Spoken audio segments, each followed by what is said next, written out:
All right, everyone. Today we are here with Billy Quarantillo. Billy, how are you doing today, man? I am doing great, Matt. Thanks for having me, my man. It's an honor to be here. Yes, sir. Thank you for coming on. So, Billy, you started fighting at as an amateur in 2010. What made you want to pursue MMA? Well, that's a good question. So I was in college at the time. I graduated in 2007. So I was in a community college at Niagara County N-Triple-C they called it. Shout out to those guys.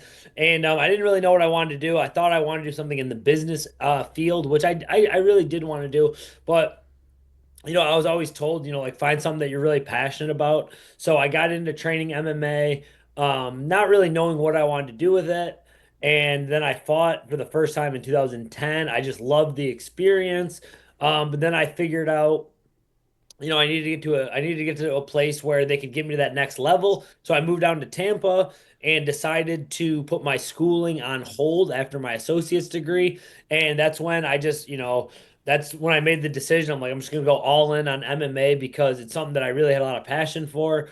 And I didn't really have anything else that I felt that way about in the business world. So that's why I just went all in on MMA and just told myself, hey, if this doesn't work out for you, go back to college next year. And ever since then, I never went back, and it's worked out for me pretty good so far. Yeah, I'd say so. As an amateur, you went 8-2, I believe. What made at that point? What made you, or what kind of motivation did that give you, rather? Yeah, I mean, well, the motivation to do my best was I had I was around my family. We got some really successful siblings, and we're all very competitive. And so I knew moving away from my hometown to Tampa without like the ambitions to go to college, it was just very motivating, and I didn't have anything else to fall back on. So like if how I looked at it, like if MMA didn't work for me, I would have had to move back home, with my tail between my legs. And I just had too much pride to do that. So when I decided I wanted to make it in MMA, I just gave it everything I got right from the get-go. And, I think that was really important for my journey. Awesome. You then got a call to go on to the Ultimate Fighter in 2015. What was that experience like, and how did it feel to get that call? Yeah, it was, I mean, I look back at my career now, it was a great experience. I probably wasn't ready, skill wise to compete in the UFC at that point. So, everything happens for a reason. Of course, I was disappointed not to sign with the UFC after that. But overall, the whole experience, I got so much good things out of it, like the experience of training with the Team Alpha Male guys, being around Conor McGregor when he was like in his peak. And just the experience of traveling, being away from everyone for, we were there for like 7 weeks where we didn't have a cell phone. I couldn't communicate with anyone. It was just MMA every single day, and it took me to that next level that I needed to get to get where I am now. That's awesome. I can't imagine what it was like to chill with Connor. Yeah, it um, was wild. It was yeah, that wild. was like a locked in Connor almost too. So yeah, that would Yeah, have he been was super cool. intense, man. He was, and I think he obviously lost some of that over the years, but man, he was just like the intensity and the aura that he had around him.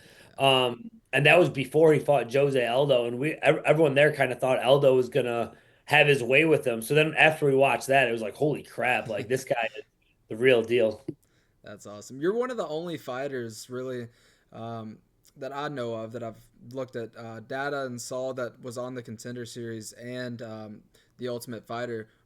What was the difference in that, like in your head going into it? Was there anything that you went into the Contender Series different than the Ultimate Fighter?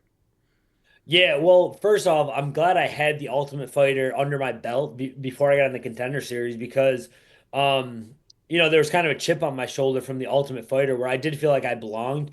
Well, at least I felt more comfortable being around those type of people.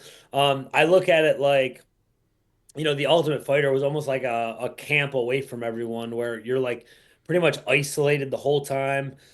You're not with your team, you're not with your teammates. You don't even know who you're gonna fight like the next week. So it's a lot more like random, but it helps build your mental toughness. Where the Contender Series was more like, all right, this is the biggest fight of your career, but at least you have all your coaches and your training partners helping you get ready for it.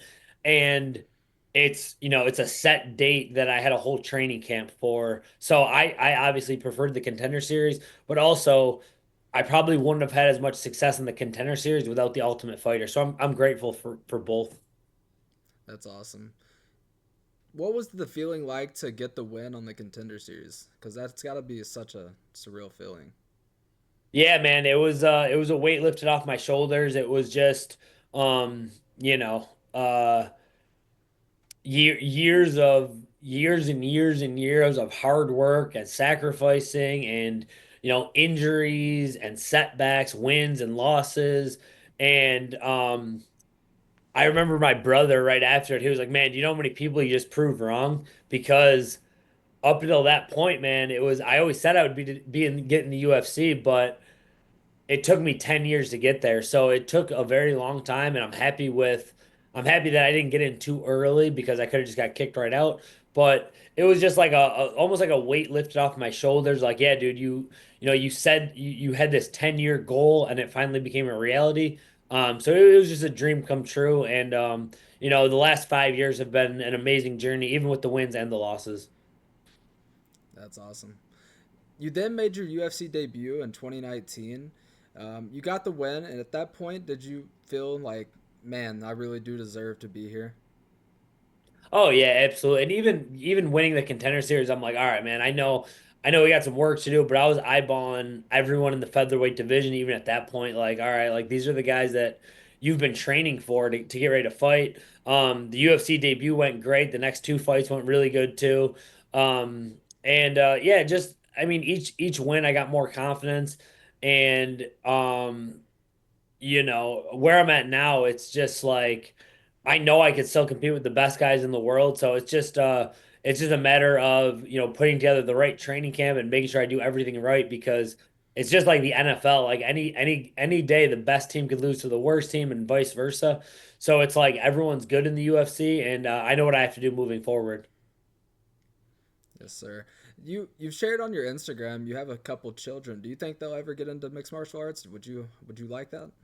Yeah, yeah, I got my two boys, and when you messaged me before this, I was wrestling around with them. That they're in the other room now. So that's a good question. I kind of go back and forth with it. I definitely know that, since I own my own gym out here in Tampa, they're definitely gonna learn and train martial arts. I don't love the idea of them getting hit in the head as much as I've gotten hit because you take a lot of damage on the way up.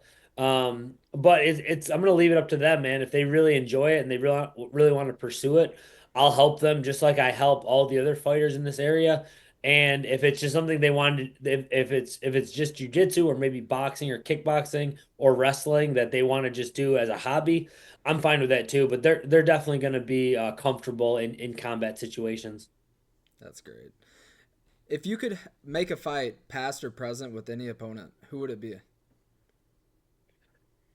Oh man, well. I would say I would just take the biggest money fight I could. So it would probably be a Conor McGregor, like a Floyd Mayweather.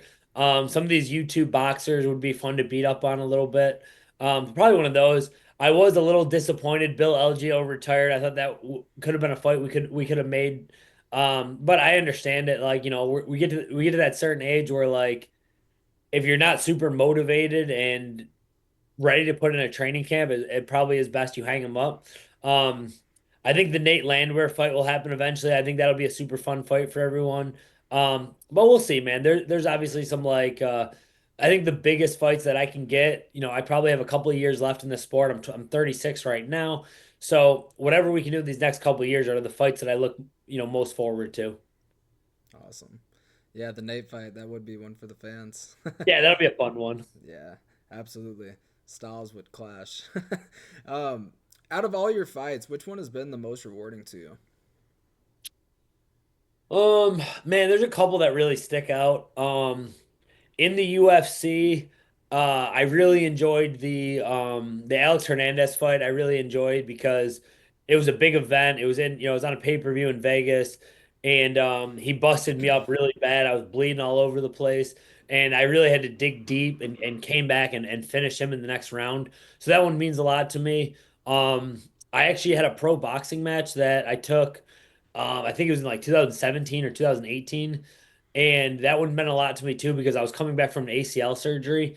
And that was probably the most intense training camp that I had because I just, I was really motivated for that one because I was already 28 years old. I think I was 28 or 29, and I knew the chance of getting in the UFC were slipping away. So I just had the longest training camp, and every day I went to the gym at like 5 a.m., trained my butt off. I was living in this tiny apartment with my girlfriend, who's my wife now, and it was like sink or swim. Like if you don't make something happen this next year or so, you're never gonna make it.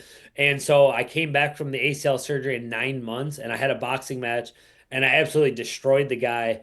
And then the very next Monday, I got back into jiu-jitsu and booked my next fight. And that next fight got me the Contender Series fight. So just being able to battle back, I always, I think a lot of people like comeback stories like that, and I've had a few of them now. So those are ones that really stick out to me. Title run starts this year, huh? Yeah, exactly, Yes, exactly. sir.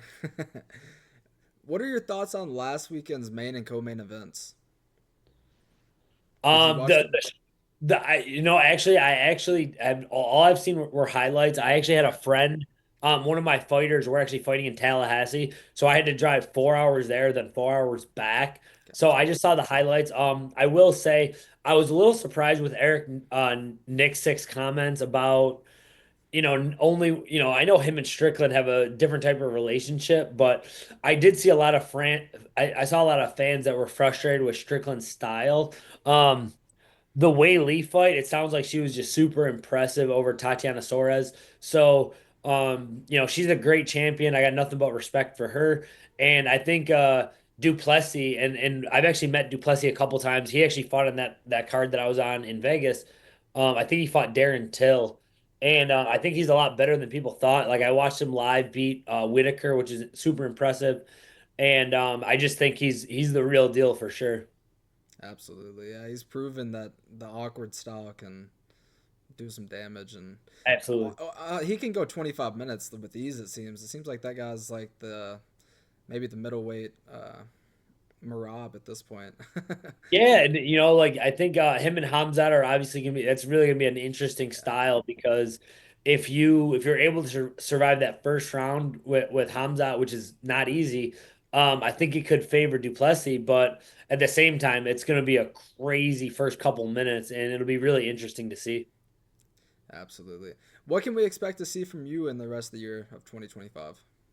Yeah, man. I usually every year my goal is to go 3-0 or 4-0. Last year was definitely an off year. I felt like I had a great training camp against Cub Swanson, and it just didn't work out. So I went back to the drawing board. I've been training super hard.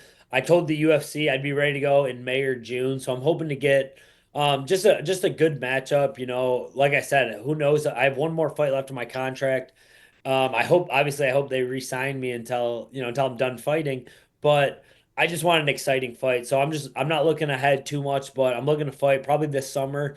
And I'm just hoping for a really exciting fight. I'm not really worried about like a contender right now or anything like that. I just want a good matchup that the fans will be like, wow, we gotta circle this one. This is gonna be a banger of a fight.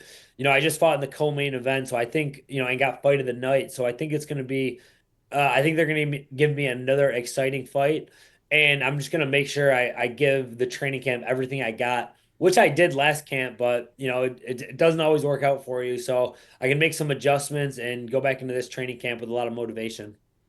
Awesome, man. We can't wait to see it. Billy, that's really all we have for you today, man. I appreciate you for coming on. Is there any social medias you'd like to shout out? Any plugs you'd like Oh to? yeah, just follow me on Instagram and Twitter. Those are the ones I use the most. And of course, Matt, it was a pleasure, man. I'm glad we finally were able to do this. Yes, sir. Thank you so much.